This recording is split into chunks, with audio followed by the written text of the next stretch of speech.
Antrian mengular untuk membeli LPG 3 kilo menjadi pemandangan yang banyak ditemukan di pangkalan gas berbagai daerah pada awal Februari lalu. Hal ini tidak lepas dari kebijakan pemerintah yang sempat menghentikan penjualan gas LPG 3 kilo di level pengecer. Ironisnya, antrian panjang yang bahkan memakan korban jiwa itu terjadi di tengah data yang menunjukkan tingkat kemiskinan Indonesia berada di level terendah sepanjang masa. Aneh kan? Data nunjukin kalau tingkat kemiskinan terus turun, tapi kenyataannya masih banyak masyarakat yang rela ngantri berjam-jam buat dapetin LPG yang notabene-nya diperuntukkan untuk orang miskin.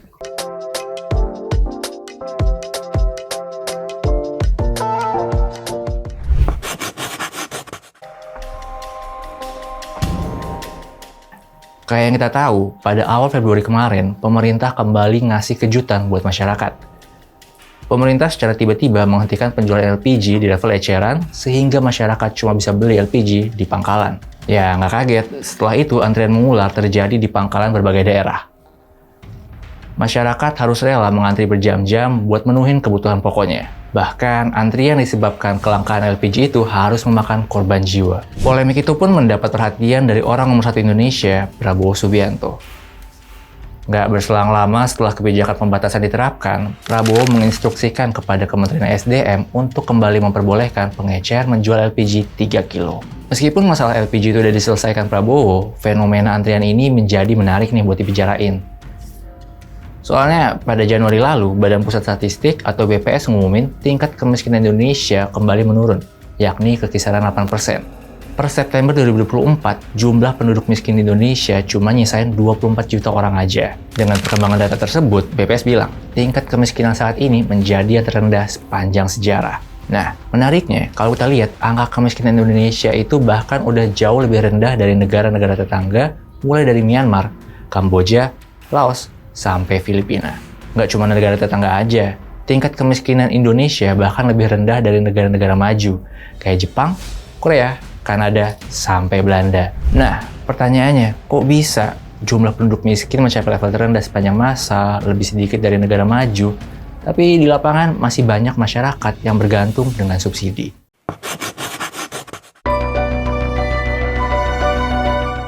Aneh juga ya, Rul. Bukannya LPG 3 kilo itu untuk orang kurang mampu ya? Tapi kenapa di lapangan kayak gitu sih? Itu dia, Gus. Meskipun jumlah penduduk miskin tercatat terus menurun, nyatanya masih banyak masyarakat yang membutuhkan dan membeli LPG 3 kg. Padahal, pemerintah berkali-kali menyampaikan, LPG subsidi itu diperuntukkan untuk masyarakat yang kurang mampu. Bahkan di tabung gas LPG 3 kg itu sendiri tertulis hanya untuk masyarakat miskin. Masalahnya, tadi kan disebutkan, jumlah penduduk miskin di Indonesia cuma mencapai sekitar 24 juta orang. Tapi kalau kita lihat data Kementerian SDM tahun lalu, itu ada sekitar 42 juta NIK yang terdaftar dalam program penerima LPG subsidi tepat sasaran. Dari jumlah tadi, 86%-nya itu sektor rumah tangga. Nah, artinya jumlah masyarakat yang mengajukan untuk mendapatkan LPG buat orang kurang mampu itu lebih tinggi dibanding jumlah penduduk miskin versi BPS. LPG 3 kilo ini emang jadi incaran masyarakat.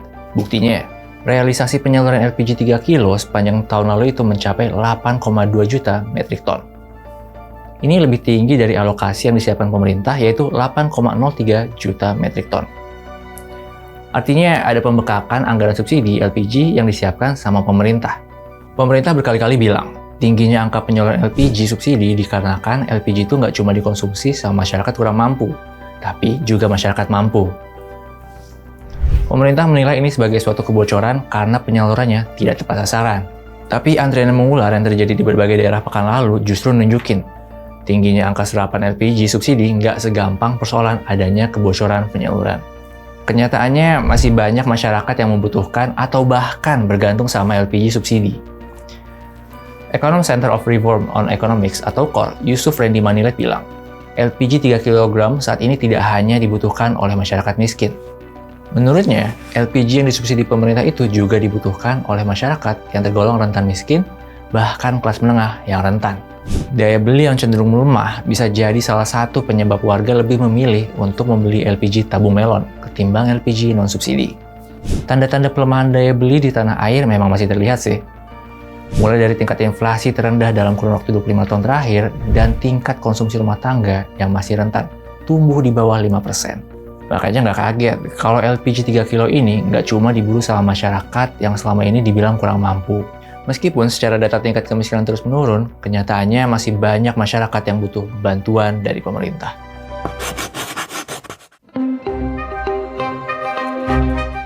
Jadi sebenarnya ini ada masalah lebih struktural ya, Rul? Bukannya cuma soal kebocoran subsidi kan? Nah ini dia Gus, selain masih adanya permasalahan kerentanan di kelas menengah, sebenarnya data kemiskinan pemerintah ini juga sering menjadi perdebatan. Soalnya, metodologi pengukuran standar garis kemiskinan yang dipakai pemerintah itu nggak pernah berubah selama 26 tahun terakhir. Jadi nih ya, menurut BPS, orang yang tergolong miskin adalah mereka yang memiliki pengeluaran Rp21.250 per hari, atau Rp595.000 per bulannya. Nah makanya, kalau kita punya pengeluaran di angka Rp22.000 per hari aja, itu udah nggak tergolong miskin.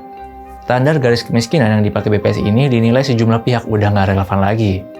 Anggota Dewan Ekonomi Nasional atau DEN, Arif Ansori Yusuf bilang, standar garis kemiskinan yang dipakai Indonesia itu masih mengikuti standar negara berpendapatan rendah. Padahal Indonesia udah dikategorikan sebagai negara berpendapatan menengah ke atas dari tahun 2022.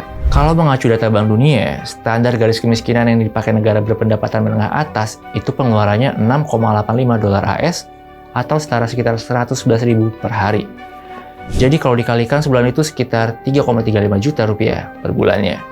Nah, berdasarkan perhitungan Bank Dunia ini, dengan standar garis kemiskinan tersebut, jumlah penduduk miskin di Indonesia itu diperhitungkan mencapai 168,8 juta jiwa, atau setara sekitar 60,5% penduduk Indonesia. Standar garis kemiskinan yang dipakai Indonesia sekarang pun lebih rendah dibanding negara tetangga seperti Timor Leste, Filipina, Myanmar, Vietnam, Thailand, apalagi Malaysia. Kalau Indonesia naikin garis kemiskinannya setingkat Timor Leste aja, jumlah penduduk miskin di Indonesia itu harusnya bukan 8%, tapi nyampe 30% dari total penduduk.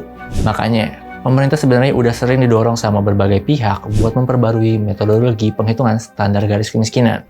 Soalnya data kemiskinan yang akurat ini jadi penting biar pemerintah nggak salah arah dalam merumuskan kebijakan. Artinya, perbaikan juga seharusnya menyasar kelompok masyarakat yang seharusnya mendapatkan bantuan.